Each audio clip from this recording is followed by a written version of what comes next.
प्रातस्मरामि हृदि संस्फुरदात्मतत्त्वं सच्चित्सुखं परमहंसगतिं तुर्यं यत्स्वप्नजागरसुषुप्तमवैति नित्यं तद्ब्रह्म निष्कलमहं न च भूतसंगः।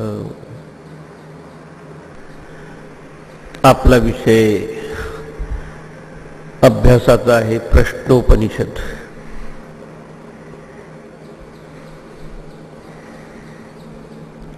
दोन प्रकारचे लोक माझ्यासमोर आहे आज। काहींनी आधीच प्रस्तावना ऐकलेली आहे आणि काही नवीन आहेत। आणि कोणत्याही ग्रंथाचा गर्भितार्थ लक्षात यायचा असेल, त्याचा अर्थ समजून त्याचा साधनेमध्ये उपयोग नीट व्हायचा असेल तर तो विषय काय आहे, कोणत्या हेतूने सांगितलेला आहे, त्याचा आपण जर अभ्यास किंवा चिंतन केलं तर आपल्या जीवनात काय लाभ होऊ शकतो, या तीन गोष्टीचा उलगडा होणं आवश्यक आहे। ज्याने आधी ऐकलं त्यांना माहीत आहे की उपनिषदाला दुसरं नाव आहे आत्मविद्या, ब्रह्मविद्या किंवा वेदांत। आजकाल वेदांत नाव एखाद्या दुकानाला देखील देतात, पण वेदांत याचा वेदाच्या शेवटच्या त्यात भागात असल्यामुळं एक थोडक्यात सांगायचं म्हणजे वेदस्य अंतः, अंतिम भागात आहे उपनिषद किंवा वेद म्हणजे ज्ञान, त्याचा अंत म्हणजे इंग्रजीच्या म्हणतात कल्मिनेशन, की ज्याच्या पलीकडे कोणतं ज्ञान असू शकणार नाही असं हे ज्ञान आहे। दुसरं त्याला नाव आहे किंवा त्यात जो विषय प्रतिपादित केला आहे त्यानुसार त्याला नाव दिलं आहे आत्मविद्या किंवा ब्रह्मविद्या। आपण शिकत असतो आयुष्यात बाकीच्या विद्या, त्या विद्येमध्ये आणि या विद्येमध्ये काय महत्वाचा मूलभूत फरक आहे तो लक्षात घेणं आवश्यक आहे। जितकं काही बाहेरच्या आपल्या विद्यार्थी जे सायन्सेस आहेत सगळे ते आपल्या सभोवतालच्या गोष्टीबाबत ज्ञान देणारे आहेत, आपल्याबाबत ज्ञान देणारं असलं कुठलंही सायन्स नाही। जे आपल्या बाबतचं ज्ञान आणि मग जगाबाबतचं ज्ञान देणार आहे त्याला म्हणतात आत्मविद्या, आत्मस्वरूपाबाबतची विद्या। आणि ते आत्म तत्वतः पाहिलं असताना ब्रह्म असल्यामुळे, सर्व व्यापक परमात्म तत्व असल्यामुळे त्याला दुसरं नाही ब्रह्मविद्या। आणि ते वेदामध्ये अंतिम भागात आपल्या ऋषीमुनींनी विशद करून सांगितलं असता संवादाच्या प्रक्रियेतून ते प्रगट केलेलं आहे। संवाद होत असतो गुरु आणि शिष्यांचा। ह्या संवादातून हे प्रगटले, जसं भगवद्गीतेत देखील श्रीकृष्णार्जुन संवादी म्हणजे याची संस्कृती किंवा याचीच परंपरा आपल्या भगवद्गीतेत आढळते। अर्जुनाचं निमित्त करून तो आम्हाला गीता सांगितली। तसं हे परंपरेने प्राप्त केलेलं ज्ञान, प्रत्येक गुरु एका काळी आपल्या गुरुचा शिष्य होता। त्याच्या आधी बघावं तर तेही देखील त्यांच्या गुरुचे शिष्य होते, तेही त्यांच्या गुरुचे शिष्य होते। शेवट परमात्मा हाच गुरु आणि गुरु हाच परमात्मा। आणि म्हणून त्याला आपले शंकराचार्य जेव्हा नमस्कार करतात, कधी नारायणम पद्मभव म्हणून असं नमस्कार करतात, त्याला नारायण रूप समजा, किंवा सदाशिवसमारंभाम शंकराचार्य मध्यमाम अस्मद आचार्य पर्यंताम वंदे कुरु परंपरा। आणि ह्या अशा त्यांनी ऐकायला मिळणं म्हणजे पुण्याची गोष्ट आहे, तुम्हाला सांगतो। तर अशा तऱ्हेने हे संपूर्ण परंपरेले आलेलं ज्ञान, तसा एक दिवा लावला असताना दुसरा ज्योत त्याच्या संपर्कात आल्यानंतर वात, ते जेव्हा प्रज्वलित केली जाते तेव्हा दोघांचा प्रकाश एकच असतो। तसे जीवात्मा आणि परमात्म्याचं असलेलं नातं, ज्यात शेवट आवरणाचा किंवा अविद्येचा पडदा दूर करून जेव्हा आत्मज्ञानाचा प्रकाश हृदयात प्रकटित होतो तेव्हा हे देखील द्वैताचं बंधन सुटलेलं असतं. जरी ते वेगवेगळे असले तरी त्या दोघांचीही गुरु आणि शिष्याची दृष्टी एकच असते, कारण आत्मतत्व ब्रह्मतत्व दोघांमध्ये एकच आहे. हे ज्या विद्याप्रधान ग्रंथामध्ये सांगितलं आहे त्याला म्हटलं आहे उपनिषद. आणि प्रत्येक शास्त्राची संस्कृती आहे, पद्धती आहे की त्याच्या पद्धतीवरून देखील नाव पडलं आहे. उप म्हणजे जवळ, नि म्हणजे नीचे खाली, आणि शद म्हणजे बसून चा एक अर्थ. नि म्हणजे नितराम, अत्यंत समीप बसून. जवळीक म्हणजे आपल्या मनाने इतकी जवळीकता साधायची की ते मनच त्याच्यात संपून जायचं. जसे नद्या सागराला जात असताना ना त्या दृष्टांत थोडं छान, समुद्रायणा, समुद्राकडे जात असतात त्या जवळीकता साधतात, हळूहळू अशी जवळीकता साधतात की शेवट त्या समुद्रच होतात. त्या ठिकाणी नामरूप हारपो. तसे ह्या सच्चिदानंद सागरापर्यंत हा जीव नरदेहाचे निकारणे सच्चिदानंद पदविघेणी या उक्तीनुसार जेव्हा आपल्या वृत्तीला तदाकार करतो गुरुपाशी जाऊन, विशेषतः ह्या उपनिषदाचं श्रवण केलं असताना तो देखील एक क्षणात त्याच्याशी तदाकार होतो. अशा तऱ्हेचं ज्ञान ज्यात विषित केलेलं आहे ते दोन्ही प्रकारे शास्त्र आणि गुरु उपदेशतः प्राप्त झालेलं ज्ञान आहे. नुसतं शास्त्राचं अध्ययन केलेला शास्त्री होऊ शकेल, पंडित होऊ शकेल, पण तो गुरु होऊ शकत नाही. की नुसतंच ब्रह्मज्ञान असेल पण त्याला जर शास्त्राची बैठक नसेल आणि आपल्या मनाप्रमाणे सांगत असेल तर आपल्या त्यात अधिकृतता वाटत नाही. आणि म्हणून दुष्ट ब्रह्मज्ञानी जरी असेल पण त्याला जर शास्त्राचा आधार घेऊन सांगत नसेल तर आपल्या संस्कृतीप्रमाणे, आपल्या परंपरेप्रमाणे ते मान्य होण्यासारखं नाही. जसं वकिली करत असताना त्यांनी कायदेरूपी शास्त्राचा आधार घेऊन आपला लॉजिक, आपला तर्क प्रस्तुत केला पाहिजे.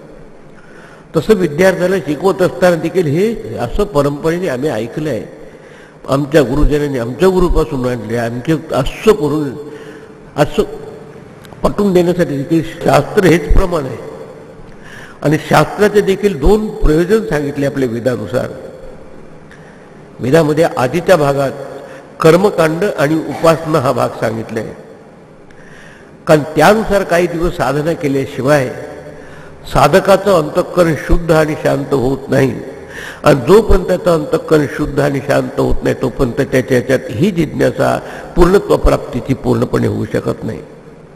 आमचे गुरुदेव म्हणायचे की प्रत्येकामध्ये हे desire to attain perfection is natural in every being. प्रत्येकामध्ये हे पूर्णत्वाकडे जाण्याची इच्छा ही स्वाभाविक आहे, हे बाहेरनं काही इंजेक्ट केलेली नाही. पण काहीच्या बाबतीत ती सुप्त अवस्थेत असते, काही अर्धजागृत भूमिकेत असतात आणि काही जागृत झाले असतात की नाही याच्यासाठी मी जीवन घेतलं आहे. पैसा, आदला, मुलं बाळ सगळं ठीक आहे, पण माझ्या स्वतःच्या बाबत काय, कशासाठी मी जन्म घेतला, कुठून आलो, माझ्या जीवनाचं प्रयोजन काय, हे जग दिसतंय कशा म्हणून, कोहम मी कोण आहे, कथम इदम जातम हे जगत कुठून निर्माण झालं, को वै कर्ता से विद्यते याचा कर्ता कोण, उपादानम की मस्ती याचं कारण काय, मटेरियल कॉज काय, अशा तऱ्हेचा विचार करायला लागतो. तर त्याच्या स्तरावर त्याच्या प्रश्नाचं उत्तर मिळत नाही. हे आकाश, सूर्य, चंद्र कोणामुळे निर्माण झाले, आपलं शरीर, लिव्हर, पॅनक्रिया, हार्ट, किडनी कशामुळे चालतं, हे सगळं ब्रह्मांडात जे हालवत त्याच्यामागे कोणी चाललं असलं पाहिजे. आणि आपण बघू शकतो साधा घट जरी निर्माण केला तर जिज्ञासा होते की कोणीतरी निर्माण करणार असलं पाहिजे. या सगळ्या गोष्टींवर विशेषतः प्रश्नोपनिषद हा विषय अगदी जवळकीने हाताळले. आणि उपनिषद याचा अर्थ आध्यात्मिक दृष्टीने शद ही धातू आहे. आणि त्या शद धातूचे तीन अर्थ होतात, विशरण, गती आणि अवसाधनम. विशरण म्हणजे नाश करणार आहे, कशाचं, अविद्येचा नाश करणार आहे विद्येने, बाकीचा तुमचा नाश नाही करत, काही खेळा तुमचे. अज्ञान किंवा अविद्यारूपी अंधकाराचा नाश करणारी ही विद्या आहे. जसं अंधाराचा नाश प्रकाशातच होत असतो, दुसरा काहीही उपाय नाही. रात्रभर झाडलूट केली खोली तर काही त्यातला अंधार निघून जाणार नाही. एक क्षणात तुम्ही प्रकाशानं दिवा आणा, जन्मजन्मांतराचा अंधार असेल त्यात तर तू संपून जा. इतकं क्लिअर ज्ञान आहे. म्हणून विसरणं, नाश करणं, गती म्हणजे जीवनाचं जे गोल आहेत हे आहे, त्याच्या प्रत हे पोहोचवणारं हे ज्ञान आहे. दोन्ही, it is the goal as well as the way. ते लक्ष आणि लक्षाच्या प्राप्तीचा मार्ग देखील सांगणार आहे. ज्ञानेश्वर माऊली म्हणते की येणे मार्गे जया गावा जायचे, तो गावची आपण पै होईजे. बाकीच्या ठिकाणी तो प्रवासी असतो, तो प्रवास करणारा, आणि ज्या ठिकाणी त्याचं गंतव्यस्थान आहे तिथे पोहोचल्यानंतर देखील ती गाव होऊ शकत नाही. पण या ठिकाणी या मार्गाने गेलं असताना गती आणि मार्ग किंवा जे जीवनाचं ध्येय आणि मार्ग दोन्ही सांगून ते असे आहेत की शेवट साधकाची अभेद दर्शनता त्याला प्राप्त होते. आणि अभेद दर्शनम ज्ञानम, आत्मा आणि परमात्म्याची अभेदता जाणणं हेच खरं ज्ञान आहे. तो म्हणजे आपल्या ध्येयाप्रत येणार आहे, आपले स्पष्टता काढणं. म्हणून दुसरा त्याचा अर्थ श्रद्धा होतो. तिसरा अर्थ विसरणं म्हणजे आपल्या अंतःकरणात येणाऱ्या 3 प्रकारच्या भीतीचा नाश करणार. भय, शिथिली करोती. कधी कधी या 3 भीती स्वाभाविक आपल्याच्यात. एक भय वाटतं मरणाचं, दुसरं भय वाटत असतं अज्ञानाचं, आणि तिसरं भय वाटत असतं आपल्याला दुःखाचं. माझ्या जीवनात दुःख आलं तर कसं होईल. तुम्ही पहा कोणाला इतके. आणि असं का होतं याचा जेव्हा त्यांनी विचार केला तर आपलं जे स्वरूप आहे सत, चित आणि आनंद. सत म्हणजे अस्तित्व, चित म्हणजे जाणीव किंवा ज्ञान, आणि आनंद म्हणजे सुख, आपलं स्वरूप असून आज आपण त्याला वंचित झाल्यामुळं, आज न जाणल्यामुळं आपल्याला 3 प्रकारचे भय होते. सत्स्वरूपाचं ज्ञान नसल्यामुळं भीती मरणाची. ज्याला समजलं की माझं आत्म्याचं स्वरूपच सत आहे. मग त्या संतांनी मोठे छान उद्गार काढले. मर गए तो क्या हुआ, मरना शरीर का हक्क है. हक्क म्हणजे धर्म आहे. मरणारच आहे शरीर एक दिवस. जितकं तुम्ही मरणाला घाबरता तितकं मरण लवकर येऊन ठेवतं. मला सांगतो, काही घाबरायचं असते. तो मरना शरीर का हक्क है, आत्मा कभी मरती नहीं, हे ज्ञान याच्यातून होते. इसमें न हमको शक है. याच्या भावात आता शंका राहिली गुरुच्या पायापाशी जाऊन. इस जिंदगी की यात्रा हमारी सफलता से पूरी हुई. ते आहे जीवनाचे अनुभव कसे सांगतात. तुकडोजी महाराजांचा हे की झाली सफलता. इच्छा अनिच्छा कुछ नाही, गुरुदेव की मर्जी रही. याच्यानंतर आता स्वतःचं काहीच राहिलं नाही, गुरुच्या कृपेने सगळं. किती भयंकर उद्गार. आणि हे सुद्धा उपनिषदाचं ज्ञान घोळून ठेवून गेल्यानंतर असं सांग. तर दुसरं भय होत असतो अज्ञानाचं. मला समजलं नाही तर कसं होईल, किंवा गैरसमज होईल असं. तर चित स्वरूपाचं ज्ञान नसल्यामुळं आपल्याला भीती वाटते, आपल्याला भय वाटतं अज्ञानाचं. तिसरं जीवनात भीती वाटते की सगळं झालं, दुःख झालं तर कसं होईल. कारण काही गोष्टीची हानी झाली की दुःख होतं. जोपर्यंत काही गोष्टीचा लाभ आहे तोपर्यंत तुम्ही सुखात असता. पैशाचा लाभ असतो, मुलाबाळाचा असतो, सुना असतो, सगळं असतो. पण उद्या काही झालं तर लगेच सुरू होतं. आणि 6वा अध्याय ते सांगणार आहे की दुःख येऊ नये म्हणजे योग नव्हे, पण दुःख येऊन देखील तुम्हाला वाटू नये, त्याच्या पलीकडे जाता नाही. आणि असं ठोसपणे सांगणारी दुसरी कुठलीही विद्या नाही जगात. लिहून टाका कागदावर, तपासून. तर तिसरी भीती असते दुःखाची. कारण आपलं सुख स्वरूप आहे हे जाणण्यामुळे मला दुःखाची भीती वाटते. आपलं ज्ञान स्वरूप आहे हे जाणण्यामुळे मला अज्ञानाची भीती वाटते. माझं सत्स्वरूप आहे हे न जाणण्यामुळे मला मरण्याची भीती वाटते. नाही तर होणार, हे तर चालणार आहे. आजकाल इव्हन योगाचं देखील साधन करतात, पण एक ना एक दिवस हे शरीर सुटणार आहे ना. ठीक आहे, 4-2 दिवस आनंदाने राहा, स्वास्थ्य ठेवा, करा ते, पण तेवढा म्हणजे योग नव्हे. जिथून आपला वियोग झाला त्याच्याशी योग साधणं. आणि त्यासाठी करेक्ट करणारी कोणती तरी विद्या असली पाहिजे, ती आहे अध्यात्म विद्या विद्यानाम. म्हणून या विद्येचं महत्त्व समजून यायसाठी खरोखर ऐकायला समजायचं की पूर्वजन्मातलं काहीतरी भाग्य आपल्याला ते. बाकी तर ठीक आहे, असं काय मुद्दे. सगळ्या विद्येची विद्या, it's science of all the sciences बस. आणि बाकीच्या सायन्समध्ये यात आत्ताच सांगितल्याप्रमाणे एखादा सायन्स जाणणार आहे तो सायंटिस्ट होऊ शकतो, पण सायन्स नाही होत.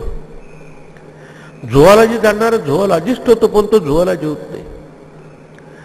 प्रत्येक ठिकाणी पहा पण या ठिकाणी ब्रह्मविद ब्रह्मैव भवती, हा ब्रह्मज्ञ जाणणारा इथेच याच देही आणि याच साक्षात परब्रह्म स्वरूप होऊन जातो. आणि मग त्या ठिकाणी ह्या 3 गोष्टी घडतात. शरीराला परिवर्तन होणं, तुम्ही किती त्याची निगा राखा, एक ना एक दिवस तुम्हाला या शब्दाची आमची प्रचिती येईल की हळूहळू तब्येत बिघडत जाते, काहीतरी होत जाते, नाही होणार. तर त्याची काळजी घ्या. पण त्याची काळजी करण्याचं कारण आपला स्वरूपाच्या ज्ञानाचा धागा सुटलेला असतो म्हणून भीती वाटते. कधी कधी अज्ञान आणि त्याच्यातून मिसअंडरस्टँडिंग, गैरसमज होत असतात. पण अज्ञान म्हणजे बाकीचं अज्ञान माणसाला नाही, भरपूर आहे.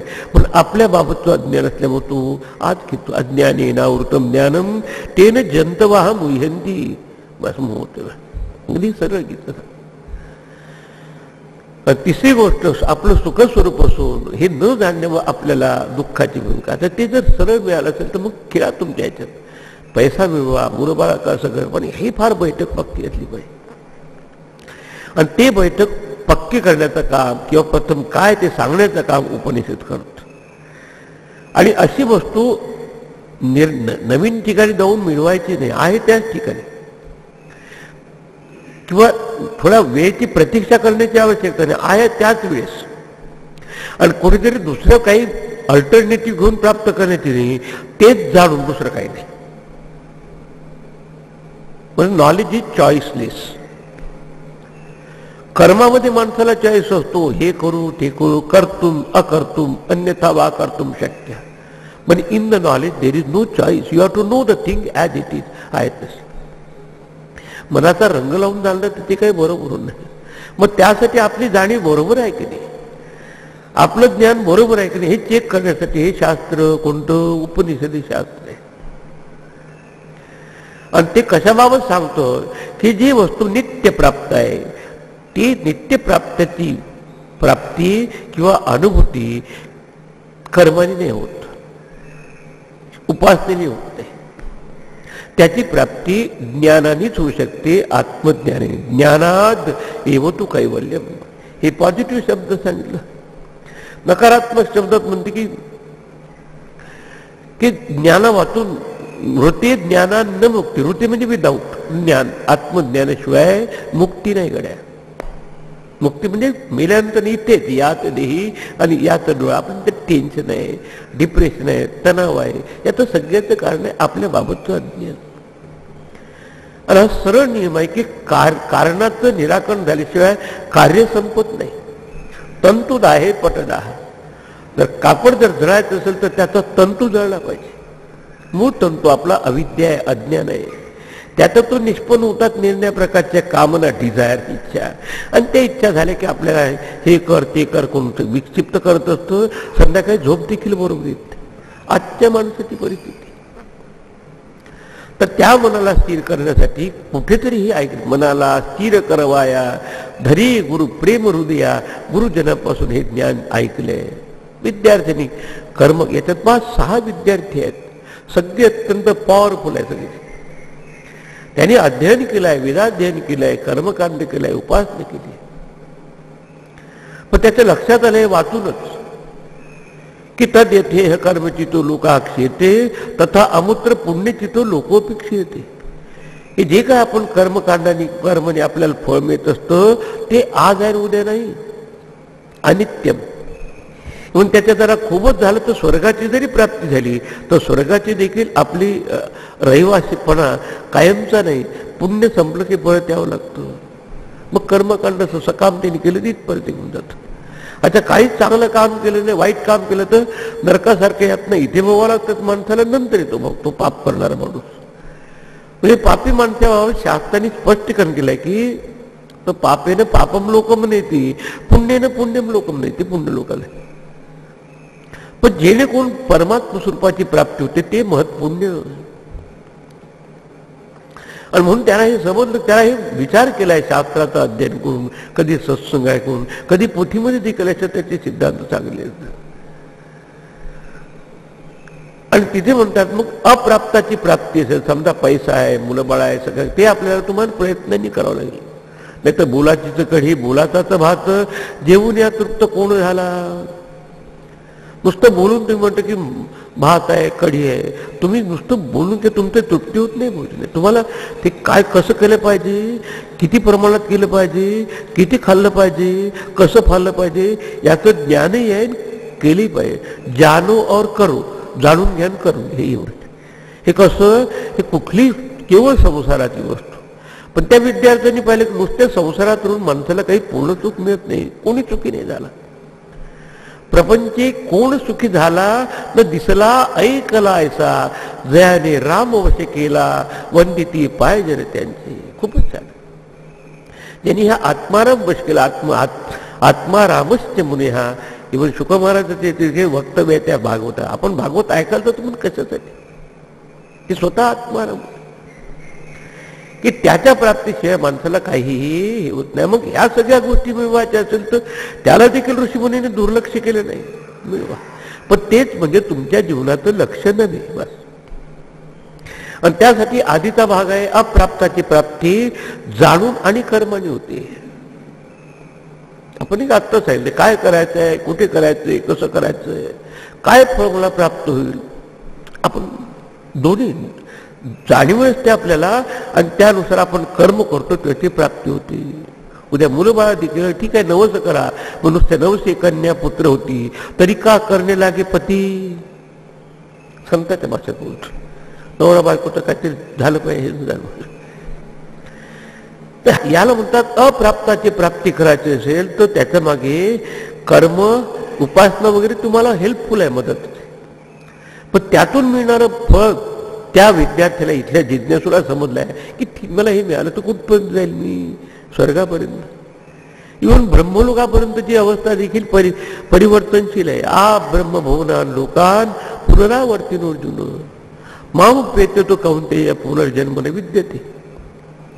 इव्हन तुम्ही ब्रह्मलोकापर्यंत जरी गेला सकाम त्यांनी कर्म करून तर तुम्हाला परत यावं लागतं. मग मी काय मिळवलं जीवनाचं लक्ष.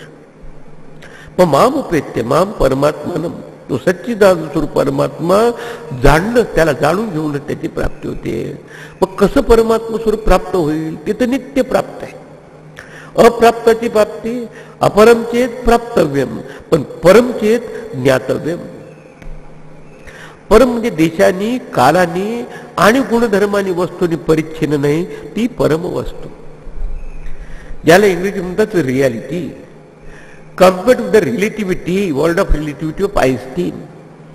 आइन्स्टीनचं हे जगत सगळं कालानी आणि देशानी सापेक्ष आहे.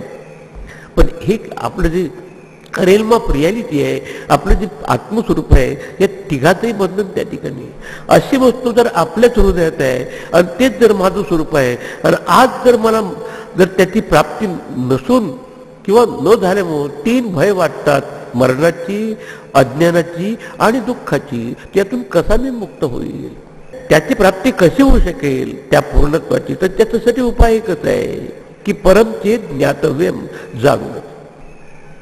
हे प्रापक नव्हे, कर्माने मिळतं त्यांचं तो प्रापक. पण हे ज्ञान जाणूनच त्याची फक्त प्राप्ती होऊ शकते, दुसरी काही वस्तू नाही. कधी कधी आपल्याच जो असते, पण आपल्याला आपलेच कुलूप लॉकअप झालं असतं तर आपल्याला काढता येत नाही. आजकाल सुट्टीत देखील नंबर त्या मिळतात. तुम्ही लावत असताना समजा तुम्हाला विसरून गेला, 3, 1 आणि 2 नंबर लावले त्या सुट्टी. तुम्ही 2 आणि 1, 3 लावले, तुमच्या आयुष्यभर उघडणार नाही तुम्हाला. तसं आपल्याच इथे असलेले हे नॉलेज लॉकअप झालंय, बंद झालंय. ते कोणीतरी सांगितल्याशिवाय नाही लक्षात येत किती असं. आणि म्हणून त्याला खूप त्याचा प्रयत्न करतो, हे कुठून जग आलं, कसं आलं हे पाहायचं. खूप छान प्रश्न विचारले, ऐका तुम्ही. ज्याचं उत्तर कुठल्याही सायन्सवाल्याला विचारा, तो चुपचाप राहील. तो जर्मन असो की रशियन असो की कोणता असो, सांगा हिंदूंनी असं की इथे या तुम्ही, इथे आमचा खरा हिंदू. ते नाही कोणी सांगू शकत. तर ऋषीमुनींनी त्या अगदी सखोल त्यांनी चिंतन करून त्याच्यातून कशावर अवलंबून न राहता जेव्हा अवस्था प्राप्त झाली, काही देशावर नाही, कालावर नाही, गुणधर्मावर नाही, कुठल्याही वस्तूवर नाही, जे दृश्यात्मक नव्हे, भावनात्मक नव्हे, विचारात्मक नव्हे, अशा त्या केंद्रस्थानाशी जाऊन त्याला सापडलं एकच केंद्रस्थान की त्याच्या भोवताले सगळ्या गॅलेक्सीज काम करत आहेत. वरच्या स्वर्गलोकातली, इथल्या असे देवासले असेल तर त्याच्याकडे गुरु हा विद्यार्थी जातो. 6 विद्यार्थी याचे सांगितले. त्यांनी जो असा विचार केला आणि त्याची नित्य प्राप्ताची प्राप्ती जाणूनच होते, दुसरा काय उपाय नाही. मागच्या दशमाची गोष्ट सांगितली ती आता परत सांगत नाही तुम्हाला. बस की आपल्या जवळच माणूस असेल तर वाटेल ते धोंडाला बाहेर तर सापडणार. आता ते कसं जाणून घ्यायचं तर मग आपल्या बाबतची जाणीव, बाकीच्या बाबतची जाणीव आहे आम्हाला. तर ते कोणत्या शास्त्रामध्ये सांगितले असेल तर त्याला म्हणतात ही आत्मविद्या ब्रह्मविद्या. ते त्याचं प्रयोजन आहे. आणि 3 गोष्टीमुळे आपण बंधनात पडतो. एक अज्ञान, त्याच्यातून होणारी कामना आणि त्याच्यातून होणारे रागद्वेषयुक्त असलेलं कर्म. बस पहिली गाठ जर उकलली तर दोन्ही गाठी उकलतात. अविद्येची गाठ उकलली, अपूर्णतेची भावनाही राहत नाही, अनपूर्णतेची भावना राहत नाही. ते हे कर आणि हे सोड या दोन्ही गोष्टी सुटतात. आणि म्हणून ती अविद्येची गाठ फक्त विद्येनेच उकलली जाऊ शकते, बाकी दुसरा काय नाही. आपण गाठ पडणं म्हणजे काही नवीन नाही करत, फक्त तिची आडी पडली ते काढून टाक बस. तर हे त्याचं प्रयोजन आहे. आणि हे प्रत्येक जिज्ञासूने वेदामध्ये असलेल्या संपूर्ण वेदाचं त्याने अध्ययन केलेलं असलं, उपासना केली आहे, भक्ती केली आहे, नामजप केला आहे, पोथी वाचली आहे, त्याचं अंतःकरण शुद्ध झालं आहे. मग जेव्हा तो वैचारिक भूमिकेत जाऊन पोचतो तेव्हा म्हणतो हे याचं काय प्रयोजन आहे आपल्याच्या, याने मला पूर्णत्वाची प्राप्ती होणार आहे का? नाही. कारण अपूर्णाचं चिंतन करून कधीही पूर्णाची प्राप्ती होत नाही. चंचल वस्तूची प्राप्ती करून कधीही निश्चलता प्राप्त होत नाही. मग तर निश्चल वस्तू कोणती, ती कशी प्राप्त होईल? आणि मग हे गुरुजनांपाशीच हे ज्ञान असतं, हे त्याला बाहेरच्या सत्संगातून किंवा कुठेतरी समजतं. मग तो जातो, जाऊन तर येऊया काय प्रकार आहे. आणि मग आपल्या गुरुजनांकडे, आणि ते गुरु देखील त्याने देखील आपल्या गुरुपासून हे शास्त्राध्ययन, ते देखील अशा अवस्थेत होते सुरुवातीला. ते काही एकदम काही ब्रह्मज्ञानी म्हणून पडले नाही गुरु. आमचे स्वामी चिन्मयानंद ते इतके काही इंटेलेक्च्युअल होते की खूप प्रत्येक गोष्ट बुद्धीच्या कसाला लावल्याशिवाय काही त्यांनी पाहिलं. पण बुद्धीला काहीतरी मर्यादा आहे. हे काही इंटेलेक्च्युअल नाही पण ऍक्च्युअल आहे, प्रत्यक्ष आहे. त्याने देखील अशा गुरुजनांपाशी जाऊन शिवानंद महाराज आहे तपोवन मार तिथे राहून तपश्चर्या करून मग लोकांनी त्याला पाहिलं की फिरत असताना मोठ्या मोठ्या बंगल्यात, पण त्याच्या मागे किती तपश्चर्या केली.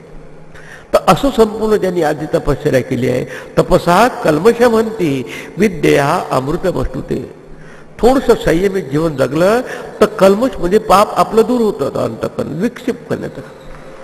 आणि विद्या अमृतमस्तुते, विद्या म्हणजे आत्मविद्या. हा बाकीची विद्या नाही. बाकीची विद्या एकमेकाशी कम्पेअर करतोय की माझे ज्ञान मोठे, तुझे ज्ञान खोटे वगैरे असं होतं. इथे या ठिकाणी प्रकार.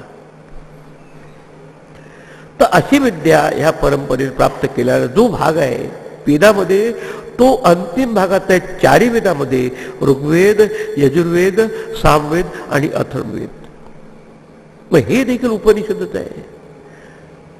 उपनिषद यात हे कोणत्या तरी याच्यात आलं असलं पाहिजे. ते हे आलं आहे अथर्वण वेदामध्ये. आपण पहा अथर्व शीर्ष म्हणताना भद्रम करणे त्या प्रार्थनेने सुरुवात होते. दुसरं उपनिषदामध्ये 2 प्रकार सांगितले, एक मंत्रोपनिषद आणि दुसरं ब्राह्मणोपनिषद. म्हणजे थोडक्यात जे आपलं साधनेचं मर्म आहे त्यात सांगितलेलं असतं, पण ते थोडक्यात असल्यामुळं किंवा काही काही ठिकाणी त्याची उकल न झाल्यामुळं त्याच्यावर भाष्य किंवा त्याच्यावर विवरण करण्याची, स्पष्टीकरण करण्याची आवश्यकता असते. म्हणून त्याच्यावर स्पष्टीकरण करण्यासाठी जे दुसरं उपनिषद त्याचं झालं असतं सप्लिमेंटरी, त्याला म्हणतात आता ब्राह्मणोपनिषद. त्यात थोडंसं कसं उपासना करायची, कसं कर्म काढायचं तेही सांगितलं असतं जास्त. काही काही गोष्टी त्या उपनिषदाच्या, ओरिजिनल उपनिषदाच्या, मंत्रोपनिषदाच्या या ब्राह्मणोपनिषदात रिपीट झालेले दिसतात.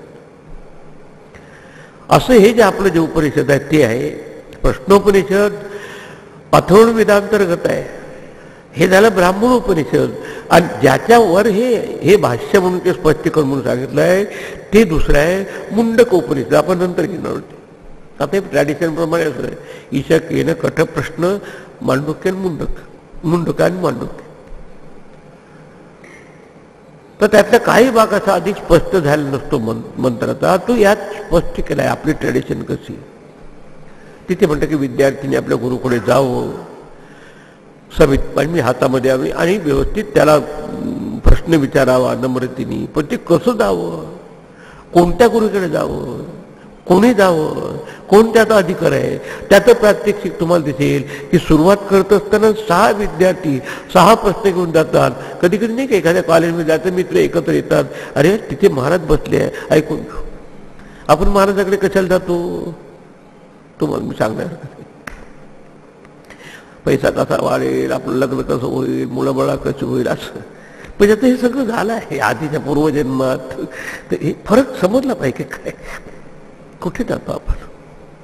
पण त्यांनी हे सगळं आणि निर्णय ओली ब्रह्मचारी एखादा गृहस्थ देखील, कारण मुंडकोपनिषद शमनको वै महाशाला म्हटलंय, त्यांनी संपूर्ण गृहस्थाश्रम जगला. पण त्याच्या लक्षात आलं की नाही इथे कुछ पल्ले पडणे वाला आहे. तो आपल्या गुरुकडे जातो. ते तिथे नुसती परंपरा सांगितली, पण त्यात त्या ट्रॅडिशननी कसे जातात विद्यार्थी, विशेषतः अंत्यवासीना म्हणून कसे राहतात, कसा प्रश्न विचारतात, आणि मग त्या ऐकल्यानंतर किती त्याला कृतज्ञता प्राप्त होते व कृतज्ञता त्यात व्यक्त केली जाते, ते ह्या प्रश्नोपनिषद झाली. म्हणजे मंत्रोपनिषद आपला आहे, मुंडकोपनिषद त्याच्यावरचं अधिक विवरण देणारं हे ब्राह्मणोपनिषद आहे. म्हणजे त्यात उपासना वगैरे सांगितले आहे, कसं आपण गुरुकडे जाऊन याचा लाभ घ्यावा हे प्रात्यक्षिकपणे समजलं. म्हणून म्हणतात की नुसतं सिद्धांत सांगण्यापेक्षा उदाहरण सांगितलेलं अधिक माणसाला पटतं. Example is better than precept. ते उदाहरणच हे त्या ठिकाणी सांगत आहे आणि म्हणून याचं अधिक महत्व आहे. हे समजलं म्हणजे मग आपल्याला मंत्राचा भाग विषय समजू शकेल. म्हणून काही वेळानंतर मग मुंडकोपनिषद घ्यायचं. आता प्रत्येक उपनिषदाची सुरुवात शांतीपाठाने होते. ही आपली प्रत्येकाची एक ट्रॅडिशन आहे, संस्कृती आहे, परंपरा आहे. व्यवहारात देखील आपल्याला तो साध्या गोष्टीचे निर्णय जरी घ्यायचे असेल तर मनाची शांती आणि शुद्धी आवश्यक आहे. नाही तर आपल्यालाच पश्चाताप होतं, असं करायला नको होतं, असं करायला होतं. तर त्या मनाची शांती आणि शुद्धता व्हायची असेल तर प्रार्थना हाच उपाय आहे. बाकी मनाचं शमन झाल्याशिवाय त्या मनात विवेक किंवा नको त्या गोष्टीबाबत असलेले की तादात्म्य सुटणं, जिज्ञासा पूर्णपणे तीव्र होणं हे शक्य नाही. म्हणून विद्यार्थी अशी एक अपरिपक्व होऊन काय आले असतात, काही परिपक्व, पण त्याच्यात देखील अशा विचारांचं जाळ चाललं असतं ना, त्यांनी देखील अशा तऱ्हेचं मनाला शांत करणं आवश्यक आहे. आणि गुरुजनांनी देखील तिथे जितकं एकाग्रतेने सांगता येईल तितकं त्या विद्यार्थ्याला समजू शकेल. त्या जसा आपल्याला कठीण आहे त्यांच्या स्तरावर वर जायचं, तर त्यानं देखील त्या अवस्थेतून तुमच्या आमच्या स्तरावर घ्यायचं म्हणजे कठीण होऊन जातं. ते करायचं म्हणजे मोठं महान काम आहे. Communication is one thing but the communication is an art. की परमात्मा स्वरूपाची एकरूपाचं तर ते ठीक आहे, पण त्या विद्यार्थ्याच्या गळी पडेल असं आणि अधिकार तैसा करू उपदेश, जसा विद्यार्थी तसं त्याला सांगितलं पाहिजे. सगळ्याच प्रकारचे विद्यार्थी क्लासमध्ये असतात आणि आपल्या आपल्या लेवलप्रमाणे ते प्रश्न विचारतात. इथे 6 विद्यार्थी त्या भागातून आले पण एकत्र होऊन त्या पाहिलं, एकाच जिज्ञासेने प्रेरित होऊन त्याला कळलं असेल की का महाराजाचा आश्रम आहे, स्वामी पिप्पलाद महाराज, पिप्पलाद, आणि ते ज्ञानी आहेत, त्यांना शास्त्राचं अध्ययन त्यांचं झालं आहे आणि दोन्ही गोष्टी त्यांच्यात आहे. आणि त्यांनी ह्या विद्यार्थ्यांनी आधी तर वेदपठन केलेलं आहे, ब्रह्माची सगुण उपासना केली आहे, भक्ती केली आहे, पूजा अर्चा केली आहे सगळी आहे. आणि त्याच्यात आता हे जीवनाचं मुख्य प्रयोजन काय आहे, ते जर पूर्णत्वाची प्राप्ती आहे आणि ती पूर्णत्वाची प्राप्ती जर ज्ञानाने होत असेल तर कोण आम्हाला ज्ञान देऊ शकेल, असं त्यांना सुगावं लागला कुठतरी. आणि आले आहे साहजिक आहे. एका आशीर्वाद महाराज बसले, आज आपल्याला आपल्या भाषेत समजून घ्यायचं आले. तर ते कसे आले, काय प्रश्न विचारला, आणि त्या देखील 6 प्रश्न एका एका आपल्या प्रत्येकाच्या अंतःकरणाच्या परिपक्वतेनुसार विचारले. या बाहेरचे पहिला प्रश्न म्हणजे हे कुठून हे जग निर्माण झालं, एवढं समजून सृष्टी कशी निर्माण झाली, मग त्यात कोणते कोणते देव असतात, ती काही पालन कसे करतात, असं तुम्हाला एक एक प्रश्न मिळेल. आणि मग त्याची उपासना करून आपण त्या आत्मतत्वाची कशी आपल्याला दृष्टी प्राप्त करायची. हळू 3 अवस्था असतात, जागृत स्वप्न. त्याच्यातून आपल्या स्वरूपाचं चिंतन कसं करायचं, त्यासाठी आवश्यक आहे प्रणव उपासना. ते मग या ठिकाणी असा पिप्पलाद नावाच्या ऋषीकडे असे ब्रह्मपरायण म्हणजे ज्याचं अंतःकरण ब्रह्माच्या चिंतनासाठी योग्य झालंय असे लोक, ज्यांनी थोडंसं आधीचंही शास्त्राचं ग्रंथाचं ज्ञान, थिअरॉटिकल नॉलेज ज्यांच्याकडे आहे, ज्यांनी सगुण ब्रह्माची उपासना केली आहे, पण त्यांनी पाहिलं की एवढ्यावर त्या पूर्णत्वाची प्राप्ती होत नाही. आणि म्हणून ते आपल्या गुरुकडे पिप्पलादाकडे आले आहे आणि 6 प्रश्न त्यांनी विचारले. कारण ते आपल्याला जेव्हा तो पहिला मंत्र आपण ऐकू तेव्हाच लक्षात येईल. आणि म्हणून आता याची सुरुवात ह्या मनाची एकाग्रता आणि मनाची तदाकारता होण्याच्या दृष्टीने आपल्याच्यात शांती पाठापासून होत आहे. आणि प्रत्येक उपनिषद ज्या वेदापैकी असेल त्याची शांती मंत्र, त्याचा शांतीपाठ घेऊन त्याची सुरुवात होते. आता मागच्या झाल्या पण काही नवीन आहे, त्याच्यावर थोडक्यात आपण त्याचा अर्थ बघून आज आपण पहिल्याच्या चंचू प्रवेश करूया. काढा आता ते.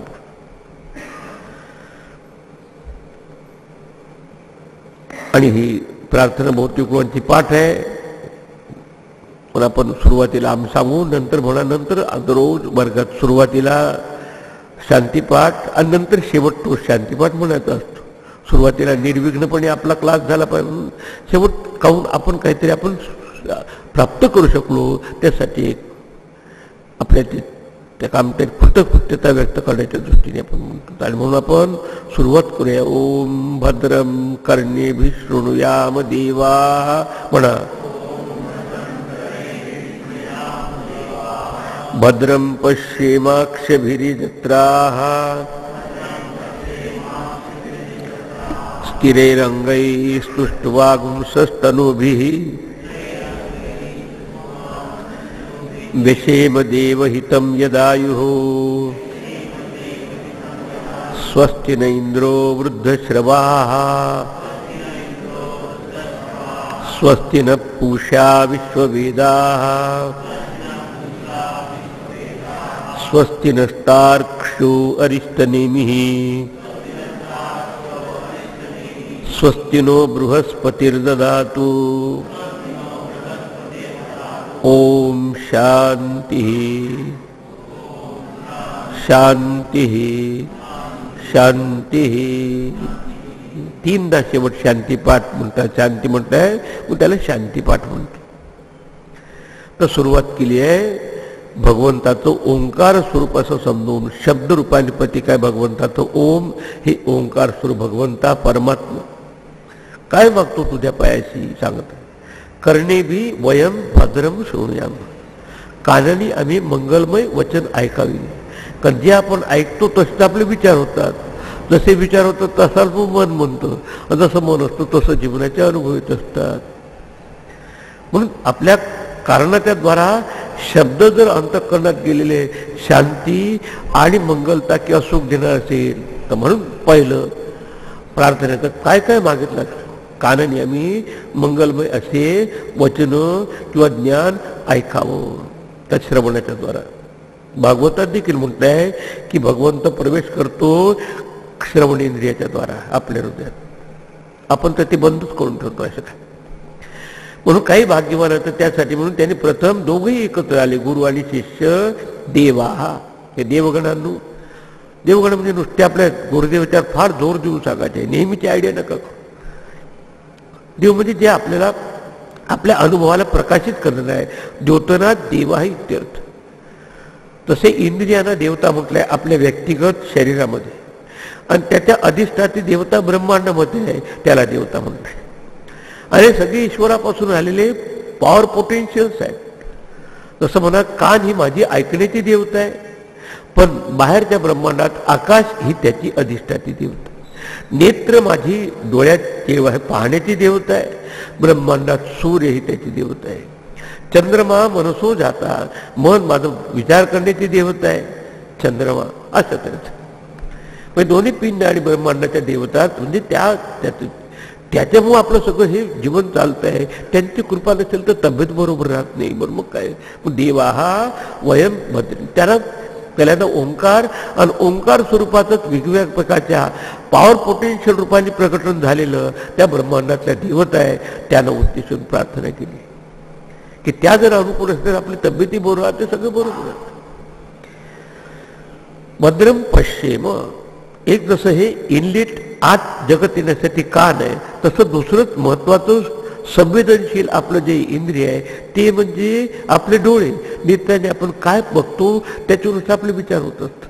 चांगलं सुंदर पाहायला मिळालं, पवित्र बघा, आपलं मनही पवित्र होतं. सूर्याचं दर्शन आहे, गुरुजनांचं दर्शन आहे, आपलं मन पवित्र होतं. मग नेत्राने आम्ही मंगलमय रूप बघावं. आम्ही अक्षभिही म्हणजे नेत्रांनी, भद्र म्हणजे कल्याणमय असं आम्ही बघावं पाहत. भद्र बाधव अभद्र पाहिलं तर दिवसभर त्रास होतो. स्थिरही अंगही आणि तनुभी, स्थिर अशा अंगाने, अंग म्हणजे आपले जे इंद्रिय आहे त्याच्यामध्ये ज्या फॅकल्टीज आहेत, कानामध्ये ऐकण्याची शक्ती, डोळ्यामध्ये पाहण्याची शक्ती, तीही बरोबर असली पाहिजे.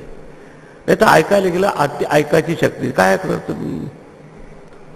श्रवणेंद्रिय आहे. काही लोकांना कान असतात पण विचारावं तर दुसरं काहीतरी उत्तर मिळतं, समजा ते काहीतरी गडबड आहे. म्हणजे पाक ऋषी म्हणून म्हणतात की हे उपनिषद जितक्या लवकर ऐकले तितकं चांगलं.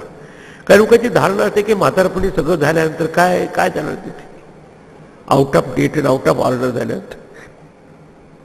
म्हणून कानामध्ये असलेले अंग, डोळ्यामध्ये असलेलं अंग म्हणजे त्याच्यामध्ये असलेली शक्ती, श्रवण इंद्रियाची शक्ती, नेत्रेंद्रियाची शक्ती कशी स्थिर असावी. ती असल्याशिवाय काय, स्थिर अशा अंगानी आणि स्थिर अंगी आणि तनुभी, शरीर स्वास्थ्यपूर्ण असो. कारण स्वास्थ्य शरीराचं असेल काय ऐकता येईल. समजा तुमची खूपच पाठ दुखत असेल, डोकं दुखत, काय राहील. तुष्ट वांस म्हणजे आपली स्तुती करत, म्हणजे स्तुती म्हणा किंवा तुमच्यासाठी देवासाठी कर्म सदा सर्वदा योग तुझा, तुझे कारणी देह माझा पडावा अशी भावना आहे. की हा देह जर तुझ्या कारणी लागायचा असेल तर तो कसा पाहिजे, स्वास्थ्ययुक्त पाहिजे. नाही तर आश्रमात सेवा करायला केव्हा येतात, स्वतः सेवेचं माध्यम होऊन जातात, तसं नाही पाहिजे. तेच मग लावून मग चांगलं असताना हे करायचं. लोकांची जे चुकीची धारणा आहे आपल्या, विशेषतः आपल्या महाराष्ट्रामध्ये, हे आत्ताच नाही ऐकायचं, तरी ते नंतर करायचं. मुलगा जात असेल, आई वडील सांगतात आत्ताच काय तुला उपनिषद ऐकायचं आहे. मी तुमचं जितकं लवकर ऐकत तितकं त्याचं जीवन ठोस होईल, पण त्याला ऐकायलाच मिळत नाही. म्हणून अशा सुदृढ अशा अंगानी आणि स्वास्थ्यपूर्ण अशा देहाने आपलं स्तवन करत, स्तवन म्हणजे पूजा रूपी स्तवन करत, पूजा आहे त्याच्यासाठी कार्य करणे, काही असो एक शब्द न करता ईश्वराची गुरुची सेवा करा, बिलकुल तुम्हाला नक्कीच त्याची प्रचिती. तनुभी म्हणजे शरीर, तुष्ट माणसं म्हणजे भगवंताची स्तवन करत, त्याची स्तुती करत, त्याच्यासाठी कार्य करत, थोडंसं त्याचे निस्वार्थ भावाने काम करा. यद आयु, जे काही आयु आम्हाला, एक एक शब्द मोठा टोलून वापरला प्रार्थना, काही मागितलं नाही. त्याला माहित आहे की हे आयुष्य प्रत्येकाला अलाट झालं आहे, त्यात ब्रह्मदेव देखील 1 वर्ष वाढवू शकत नाही आणि यमराज 1 मिनिट घटवू शकत.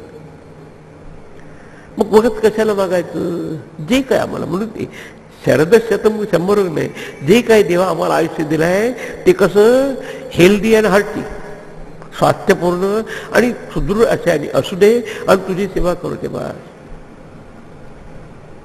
हे समर्थ आहे, तुझे कारणी देह माझा पडावा, सदा सर्वदा योग तुझा. कसा योग घडेल, कानाने तर काय मंगल ऐकलं तर सदा सर्वदा, डोळ्याने काही चांगलं बघितलं तर असं सदा सर्वदा आपलं म्हणून, तेव्हा योग साधे. आणि यद आयु, जे काय आपल्या आयुष्य, कोणी एवढं संतापैकी कोणी 40 वर्षाचा, 39 वर्ष राहिले, कोणी 29 वर्षामध्ये घेतली, कोणी आणखी 80 वर्षात राहिले, त्याच्यात काही भेद नाही. कोणी आणखी राहिले 150 वर्ष राहिले. की यद आयु, त्याला म्हणते की जीवनाला मर्यादा आहे, सुरुवात आहे अशी म्हणा. ते एक whatever span of life allotted to us, जे काही मिळालं ते आमचं कसं असलं पाहिजे, स्वास्थ्यपूर्ण आणि स्थिर सांगेन असलं पाहिजे. तद कशासाठी लावू? ठीक आहे, मी तुम्हाला आयुष्य मिळालं, पण कशासाठी लावता? देव हितव्यसे म्हणून, देवाच्या कार्यासाठी. आणि त्याच्यासाठी काम केलं तर तो कसं तुम्हाला काम केलं तुम्हाला समजणार. आपण त्याची काही नाही, त्याच्यासाठी बिलकुल निष्काम भावाने काम करा, काही अपेक्षा न करता. तुम्हाला अपेक्षा किती न करता तुम्हाला वाटेल ते फळ मिळेल. तो वृद्धसेवा आणि हे सगळं करायचं म्हणजे आपल्याला थोडासा सायकोलॉजिकल सपोर्ट आवश्यक, मानसिक कृपा आवश्यक आहे.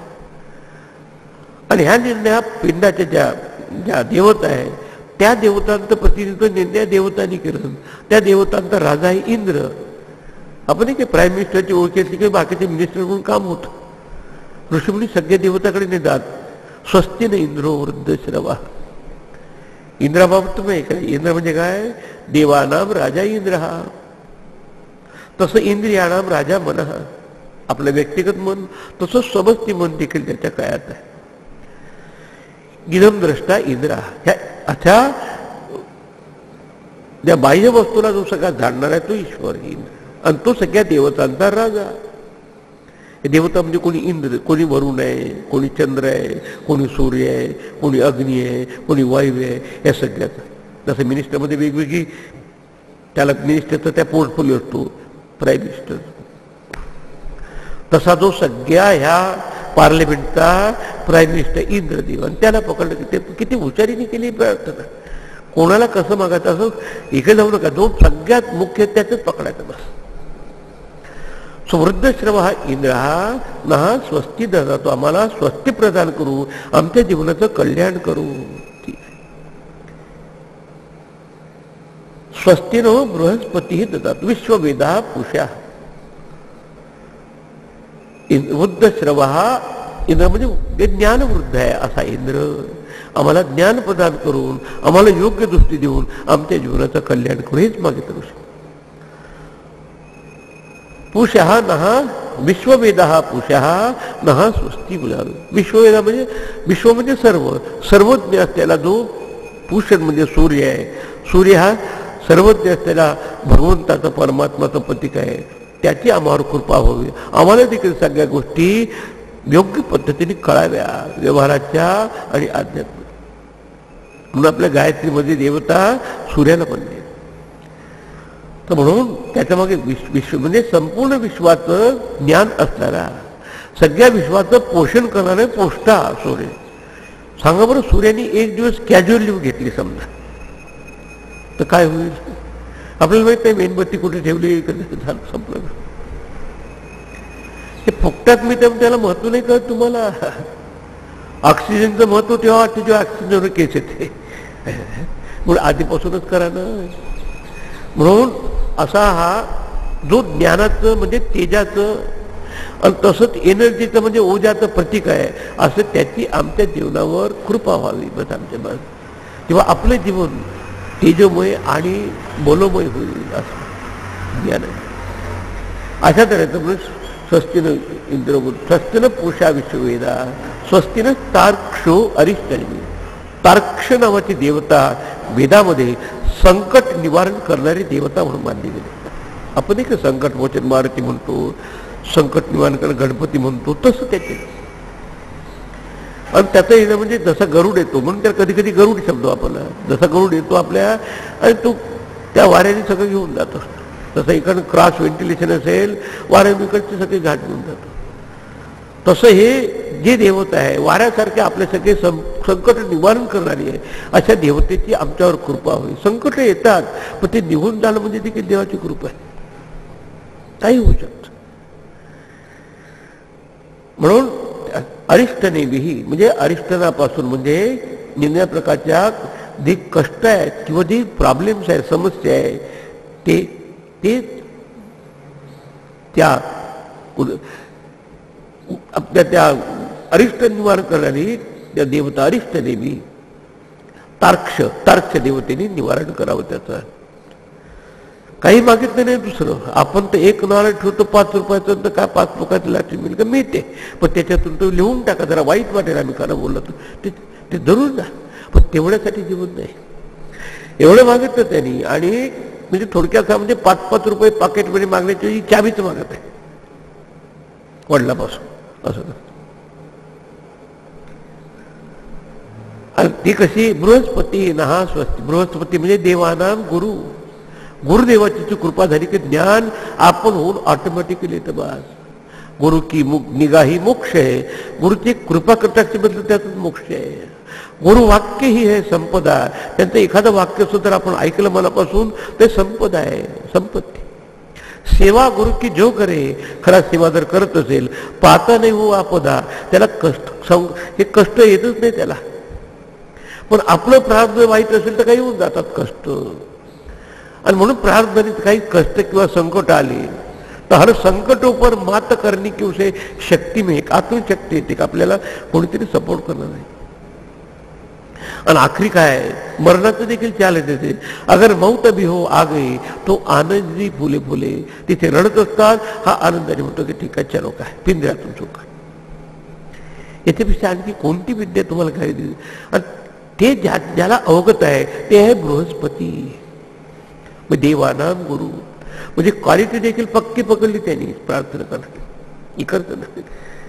थोडक्यात सांगायचं त्या देवतेच्या गुरुचंच काम आपले गुरु काम करत असतात सारखी. आणि त्याच्या कृपेशिवाय शास्त्राचा आतला अर्थ साधन काय करावं, आपली दृष्टी कशी वळवावी साधकाला कळत नाही. आणि म्हणून गुरुजनांची आम्हावर कृपा व्हावी जेणेकरून शास्त्राचा आंतरिक अर्थ समजून त्यानुसार आमचं साधन फलीभूत होईल, हा भावार्थ. आणि मग 3 प्रकारची विघ्न येत असतात. कधी आदिदैविक, कधी आदिभौतिक, आध्यात्मिक. त्याचं शमन व्हावून 3 शांती. कधी कधी इच्छा नाही, खूपच पाऊस पडतो, विजात पडतात तर भूकंपच होतो. आजकाल थोडं धरती हाली की वाटतो भूकंप तर नाही झाला. हे तुमच्या आमच्या हातात नाही.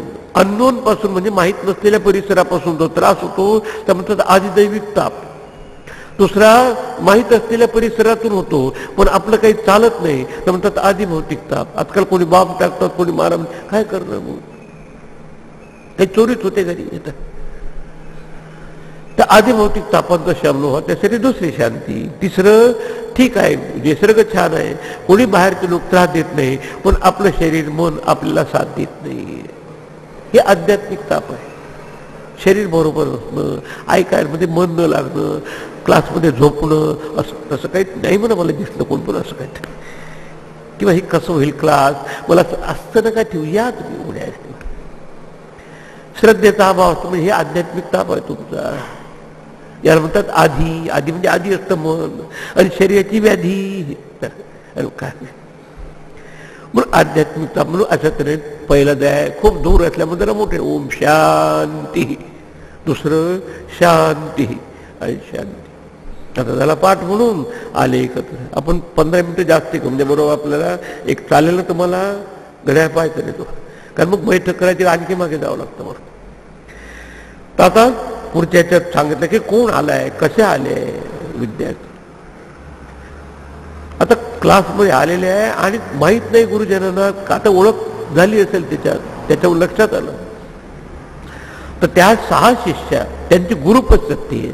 गुरुपाशी जाऊन कसं ते ज्ञानाबाबत प्रश्न विचारतात. प्रत्येकाचा वेगवेगळा शब्द आहे पण शेवट त्याचं अल्टिमेटम एकच आहे.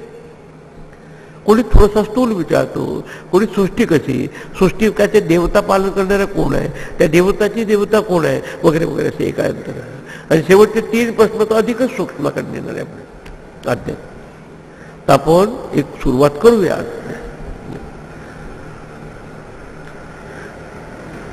म्हणा ओम सुकेशाच भारद्वाजः शैब्यश्च सत्यकामः सौरायणीश्च गार्ग्यः कौसल्याश्चाश्वलायनः भार्गवो वैदर्भी कबन्धी कात्यायनः ते हेते ब्रह्मपरा ब्रह्मनिष्ठाः परं ब्रह्मान्वेषमाणाः ईशः वै तत्सर्वं वक्ष्यतीति तेह समित्पाणयो भगवन्तं पिप्पलादम् उपसन्नाः. आपण कोणी एकेकाळी असं झालं इतिहासासारखं सांगतात एक पद्धती, काही ठिकाणी डायरेक्टली एक उपनिषद सांगितलं. आणि एक गोष्ट राहिली सांगायची, याला प्रश्नोपनिषद म्हणण्याचं काम. या संपूर्ण 6ही विभागात 6 प्रकारचे प्रश्न आले. 2 प्रश्नोपनिषद. काही उपनिषदेचे नाव त्याच्यामध्ये असलेल्या थीम प्रमाणे देतात. काहीचे सुरुवाती जे शब्द आहे, ईशावास्य सुरुवातीचा शब्द, केनोपनिषद सुरुवातीचा केनोपनिषद. काही त्याच्यातलं जे सब्जेक्ट मॅटर त्याच्याप्रमाणे होतं. मुंडकोपनिषद, त्यात आपल्या मुंडन म्हणजे त्याग करायचा असतो, अज्ञानाचा, अहंकाराचा. मुंडकोपनिषद. मांडूक्योपनिषद ते सुद्धा आपल्या अथर्वणपैकी. ते एका अवस्थेपासून दुसऱ्याकडे, जसं बेडूक उड्या उड्या मारत जात असतं, ते पाण्यातही राहतं आणि बाहेर येतो, तसं ते 3 अवस्थांच्या त्याच्यातून आपल्या तुरीपर्यंत काय तर ते मांडूक्योपनिषद. तर याच्यात प्रश्न आहे म्हणून प्रश्नोपनिषद. तर त्या प्रश्नोपनिषदेची सुरुवात प्रश्नकर्त्याकडून झाली पाहिजे. प्रश्नकर्ते कोण आहे याचे डिटेल दिले पाहिजे, सांगत आहे. हे शेवटचं भाग काय की भगवंतम पिप्पलादम उपसन्ना. भगवान पिप्पलाद म्हणजे ऋषी, त्यांना भगवत तुल्य आहे. तर त्याच्याकडे कोण कोण आले त्याची यादी आपल्याला तिथे एवढ्याच्या पहा.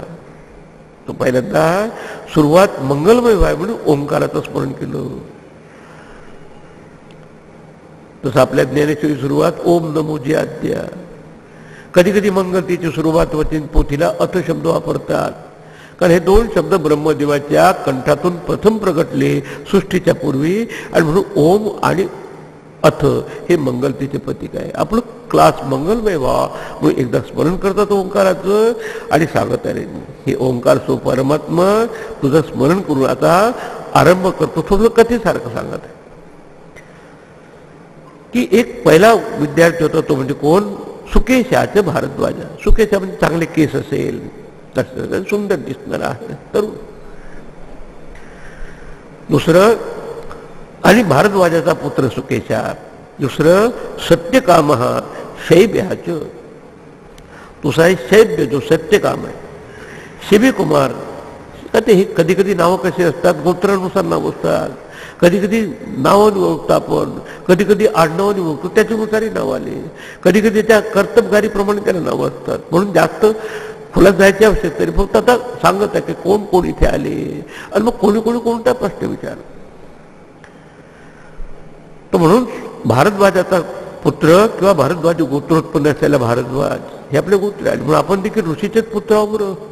कोणी कौशिक आहे, कोणी भारद्वाज वगैरे, कोणी विश्वामित्र म्हणतात.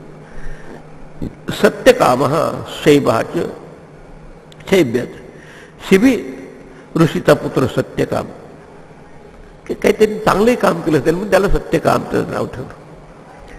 सत्यकाम शिव. जसं गार्गे हा सौर्यायणी. सौर्यायणी म्हणजे ज्याचं नाव गार्गे गोत्रात जन्म म्हणून गार्गे म्हटलं. सौर्यायणी म्हणजे सूर्याचा पुत्र, सूर्य त्याचा पुत्राचा पुत्र म्हणजे सूर्याचा नातू असं. म्हणजे परंपरेचा जागा घेऊन आलेला विद्यार्थी आहे असं त्या संस्कार आहे सांगत. सौर्यायणी गर्गगोत्रामध्ये असलेला सूर्याचा नातू असलेला हा सौर्यायणी. सहा च आणि कौशल्य हा अश्वलायन. कौशल्य देशी कोणी असं राहणारा ते कोणी असेल ऋषीपुत्र, तर त्याचं नाव अश्वलायन. तो कौशल्य हा अश्वलायन म्हणजे अश्वलायनाचा पुत्र कौशल्य. आणि भार्गव हा वैदर्भी. विदर्भातला सुद्धा कोणी आला होता यायचं. गुरुदेवाच्या क्लासमध्ये विदर्भात एक विद्यार्थी तो बसला म्हणजे वैदर्भी. काय लोक विचारतात कुठून आला होतो. वैदर्भ हा वैदर्भी किती. आणि विदर्भ देशात राहणारा आणि गुरुचा असा पुत्र असलेला भार्गव नावाचा विद्यार्थी तिथे आलाय. अशा तऱ्हेनं 6ची लीड झाली असा वैदर्भी. आता हे सगळे आले. आता आले गुरुपाशी गेले, ते पाय दाबलेने काम बनते का. तर पुढे काय म्हटलंय कशा आहेत ते त्याचं जरा क्वालिफिकेशन सांगितले पाहिजे की असे नव्हते डिस्क्वालिफाईड पक्के होते, नाही तर ते टिकलेच नसते आश्रमात.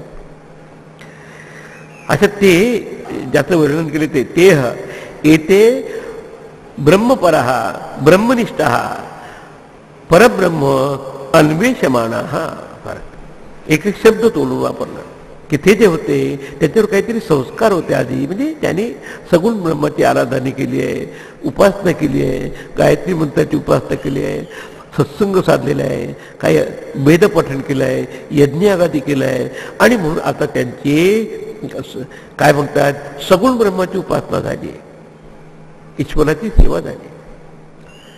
आणि म्हणून पण अजून परब्रह्म काही जाणलेलं नाही शुद्ध. म्हणून ब्रह्मपरा ते ब्रह्मनिष्ठ आहे तसे, म्हणजे आपल्या शब्दाच्या दृष्टीने बाकीचे, पण अजून दृष्टी प्राप्त आहे. आणि ब्रह्मपरायण आहे. ब्रह्म हेच परम आयन आहे, तेच परम प्राप्त आहे आपल्या जीवनाचं, हे ज्यांना थिअरॉटिकली समजलं आहे. आणि ब्रह्मनिष्ठा त्यांची श्रद्धा आहे की आपल्याला हे ब्रह्म ती प्राप्ती होऊ शकते या ठिकाणी. कारण तुम्हाला श्रद्धाच नसेल तर तुम्ही प्राप्त करू शकत नाही. ब्रह्म अस्ति इथून सुरुवात झाली पाहिजे आणि नंतर ब्रह्म अस्मी हे त्याचं पर्यवसान होईल. म्हणून ते ब्रह्मनिष्ठ असले म्हणजे हे त्या कशा प्रकारचे विद्यार्थी आहे याचे सांगितलं की त्यांनी आपले ब्रह्मनिष्ठ आहे, ब्रह्म हेच आपल्या जीवनाचं लक्ष, त्याला समजलं आहे की तिथे माणसाची इथे कर्तव्यता आहे, बाकीचे किती. आणि ब्रह्मतत्वाचं अन्वेषण म्हणजे शोध करण्यासाठी आहे की त्यांना त्यांच्या स्तरावर कळलं नाही काय ब्रह्म आहे, आत्मा आहे. कारण शब्दाच्या पलीकडे ते काय समजणार आहे, मनाच्या पलीकडे आहे प्रेम. आता कोणीतरी आपल्याला सांगितलं की आपल्याला रस्ता खुला होत नाही आणि त्याला काहीतरी कळलं असेल की भगवंतम पिप्पलादम, की भगवत स्वरूप असलेले पिप्पलाद ऋषी, त्यांच्या बाबत कळलं असेल त्याला. आपण नाही का कुठेतरी आपण जातो एखाद्या कॉलेजमध्ये पहिल्यांदा का आता कोणते प्रोफेसर आहे, काय प्रकारचं टीचिंग आहे, त्याचे रिझल्ट कसे होत असतात, तसं त्याला कळलं असेल. गुरुकुलात बरीच गुरुकुल होते. एषः वै तत्सर्व वक्षति इति, हे की प्रत्येक गोष्ट ते विचार करून सांगतील असं त्यांना खात्री झाली. येथे अशा तऱ्हेने सहाय हे ऋषी हे प्रसिद्ध, हे ज्याने परोक्ष ज्ञान प्राप्त केलं आहे पण अजून अपरोक्ष ज्ञान म्हणजे त्याची अनुभूती व्हायची आहे. म्हणून आपल्या त्याचा अन्वेषमाना त्याचे शोध करत करत अशा ऋषीकडे आले ज्यांचं नाव पिप्पलाद नव्हतं. एषा हवे तत्सर्व बक्षित इति, हे समजून आले, माणसाला जाणीव होतलं की हे ऋषी हे माझ्या मनाच्या शंकेचं निराकरण करतील. असं 6 लोकांनी वाटलं. मी प्रत्येकाचा प्रश्न वेगवेगळा असेल हे सांगू शकतो. असा निश्चय करून ब्रह्मविषयाबाबत सर्व गोष्टी सांगतील परमात्म्याबाबत, ज्याचं आपल्याला बाहेर ज्ञान होत नाही, कॉलेजमध्ये शाळामध्ये बाकीचं ते त्यांनी घेतलं असेल शिक्षण, पण हे ज्ञान यांच्याच पासून प्राप्त होऊ शकतो. आणि म्हणून तिथे येऊन कशा आले ते समित पाने, हा उपसन्ना, हा एक एक शब्द फार महत्वाचा. समित म्हणजे हातामध्ये काहीतरी समिधा म्हणून, राजाकडे गुरुकडे देवाकडे जायचं असेल तर रक्त हस्त्याने जायचं, काहीतरी आपण घेऊन जातो पण प्रेमाची भेट, आणि ती अशी दिली पाहिजे त्याला उपयोगाची होईल. पूर्वीचे ऋषी विरक्त होते, त्याला काही आवश्यकता नव्हती, पण तरी पण जरा थंडीचे दिवस असल्यामुळं कधी कधी इंधनाची आवश्यकता वाटायची. कारण अग्नी असला तर जरा ते दूर कधी कधी दंतधावन करायला काड्यांची आवश्यकता होती. आणि म्हणून त्यांनी हातामध्ये समिधा घेऊन असे घेऊन ते काय, it is symbolic of service at the feet of the teacher, की तुमची सेवा करायला आलो आहे, आम्हाला त्याच्यावर ज्ञान द्या, बस असं सेवा केली. की अशा तऱ्हेचं हे समित पाणे, म्हणजे हातामध्ये समिधा घेऊन आणि नम्रतेने गुरुपाशी गेले आहे. मग आपल्याच्यात उपनिषद आपली गीताही म्हणते की तद्विद्धी प्रणिपातेन परिप्रश्न सेवया उपदेक्षन्ति ते ज्ञानम ज्ञानिनः तत्वदर्शन. आणि याचं तुम्हाला अगदी ओरिजिनल मिळेल मुंडकोपनिषदात. ते कोण गुरु असतात? श्रोत्रियम ब्रह्मनिष्ठम गुरुमेवाभिगच्छति, त्याच्यावर जात आहे. कोण गेलं ते भाष्य करून सांगत, म्हणजे उदाहरण देऊन सांगत आहे. त्याचं सूत्र तुम्हाला मंत्रोपनिषदात मिळेल की परीक्षा लोकान कर्मचित, ते येणार आहे की ह्या कर्माने मिळणाऱ्या लोकांचं त्यांनी परीक्षण केलं, निरीक्षण घेतलं, आणि किती मिळालं तर मला अनित्याची प्राप्ती होईल, मी त्याच्यासाठी आलो, मला नित्य वस्तू काय समजावी. म्हणून ब्रह्मपरायण, हा म्हणजे ब्रह्मतत्वाचा शोध घेण्यासाठी लागलेले, तेच आपलं जीवनाचं लक्ष आहे. म्हणून इथे आले. आणि म्हणून प्रत्यक्ष लोकांत कर्मचित्ता लोक म्हणजे आपल्या अनुभवाचं क्षेत्र, रिअल ऑफ एक्सपिरियन्स, जे काही कर्मफळ मिळतं. लोक्यंती कर्मफलानी याला म्हणतात मनुष्य लोक कर्मानुबंधिनी, पितर लोक, देवलोक, त्याचं देव आणि देवेंद्राचा लोक असे निर्णय त्याला माहीत झाला. पण ते देखील अनित्य आहे. पण असे हे आत्मज्ञ किंवा आत्मस्वरूपाची प्राप्ती कशी होऊ शकेल, आणि म्हणून त्याची जिज्ञासा करून तिथे आले गुरुपाशी. आणि म्हणून कसे आले, नम्रतेने. ती कसे आहे, श्रोत्रियम ब्रह्मनिष्ठम गुरुमेव, ज्यांनी शास्त्राचं अध्ययन केलं आहे आणि त्याच्यावर गुरु त्याच परंपरे त्याच्या गुरुपासून जे ज्ञान मिळून तेच त्याला उपदेश दिला आहे आणि ते प्राप्त झालं. अशाकडे येऊन उपसमेत्य आणि उपसन्ना म्हणजे तिथे विधिवत गुरुदेवाने कॉमेंट्री छान दिली. आजकाल कसे आहे, लोक एका फ्लाईट निघतात, मला अर्धा तासच सांगा, जमलं तर ऐकतो असं. तसं नाही, तिथे जाऊन बसा आणि तिथे तुमचा पेशन्स पाहणार आहे. तसं साईबाबाच्या श्रद्धा और सबुरी बी होणं चाहिए, पेशन्स पाहिजे. इथं आपल्याला तर हॅलो कसं काय मला सांगू शकता का Swamiji, can you tell me what is meditation. त्याचा चेहराही पाहिला नाही, आता काय करताय.